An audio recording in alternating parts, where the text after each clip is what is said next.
পুলিশের সাইডও না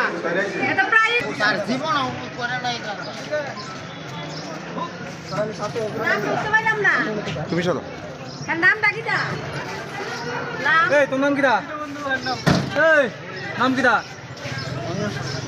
ঘটনা হয়েছে আমি কাউন্টারে আছি, তো মোবাইলটা আমি পকেটে রাখছি। রাখার পরে 10 মিনিট পরে হঠাৎ দেখি মোবাইলটা নাই, কিন্তু তারা যখন আমার পিছনে আসলো তাদের মদের গন্ধে আমি সেটা বুঝে নিয়েছি তারা ওই কালপিটটা হইবে। তারা বলতে কয়জন আছে? তারা বলতে প্রথমে 2 জন আসলো, তো নিচে মোবাইলটা তারপরে জিপিটা পুরোটা তল্লাশি করছি, তাদের পাইছি না। আবার সেম জায়গার মধ্যে আইছি, আসার পরে দেখি আবার ঘোরাঘুরি করতেছে, তো আমি তখন তাদের পিছু নিছি।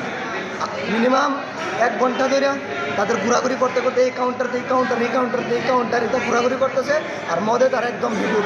তারপরে যখন ওই হসপিটাল থেকে এটার মধ্যে আইছে, তখন হাতে নাতে এসে একজন কাকুর পকেটের মধ্যে আর তাইনের হাত দুটোটারে পকেটের হাত দুটোটারে তারপর আমি একসাথে ধরে নিছি।